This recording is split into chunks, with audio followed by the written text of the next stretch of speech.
अगला जो चौथा क्वेश्चन है वो ये है कि चौथा क्वेश्चन, प्राचीन उत्तर प्रदेश के प्रागैतिहासिक काल के प्रमुख स्थलों का विवरण दीजिए। यानी उत्तर प्रदेश में प्रागैतिहासिक काल के भी सबूत पाए गए थे कि यहाँ भी सभ्यता के लोग रहते थे उस समय के लोग, और अपना जीवन यापन करते थे।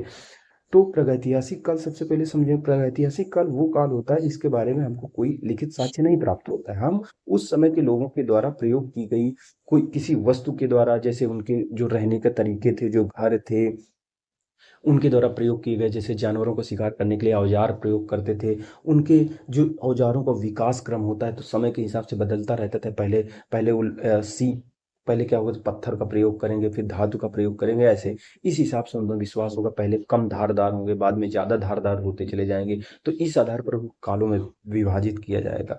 तो बताएंगे कि किस आधार पर क्या है। तो कई जगह हैं उत्तर प्रदेश में जहाँ से ये सारे साक्ष्य मिले हुए हैं।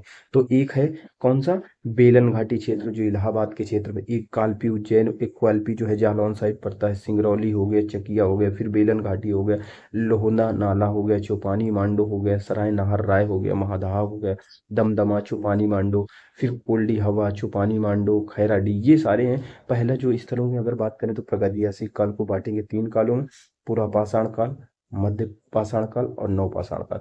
पूरा पाषाण काल को भी फिर से हम तीन भागों में बांट सकते हैं: एक निम्न पूरा पाषाण काल, मध्य पूरा पाषाण काल और उच्च पूरा पाषाण काल। इनके अलग अलग स्थल अलग अलग जगहों से मिले हैं। कई जगह तो ऐसी हैं जहां से तीनों कालों के साक्ष्य, सबूत और एविडेंस हमको मिलते हैं। अब शुरू करते हैं क्वेश्चन, क्या उत्तर दिया है इसमें किताब में। मानव सभ्यता का आरंभ पाषाण काल में हुआ था तथा उत्तर प्रदेश के क्रमबद्ध इतिहास की शुरुआत भी पाषाण काल से होती है। यानी उत्तर प्रदेश में भी उतने पुराने अवशेष पाए गए हैं सभ्यता के। पाषाण काल को तीन भागों में बांटा जा सकता है: एक पूरा पाषाण काल, मध्य पाषाण काल और नव पाषाण काल। इन तीनों कालों से संबद्ध स्थल उत्तर प्रदेश में पाए गए हैं। पूरा पाषाण काल के कई स्थल पाए गए हैं, जैसे पूरा पाषाण काल के कई स्थल पाए गए हैं।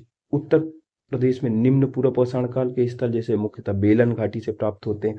मध्य पूरा पाषाण काल के स्थल, मध्य पूरा पाषाण काल के स्थल कालपी, सिंगरौली, चकिया, बेलन घाटी से प्राप्त होते हैं। तो वहीं उच्च पूरा पाषाण काल के स्थल लोहंदा नाला, छुपानी मांडो आदि से प्राप्त होते हैं। वहीं मध्य पाषाण काल की अगर बात करें तो मध्य पाषाण काल उपकरणों की खोज भारत में सर्वप्रथम, तो मध्य पाषाणिक जो स्थल थे तो उनकी खोज सर्वप्रथम भारत में किसने की थी? कलाइल ने की थी। मध्य पाषाण काल के उपकरणों की खोज भारत में सर्वप्रथम कलाइल ने 1867 में की थी। कहाँ? उत्तर प्रदेश के विंध्य क्षेत्र से की थी।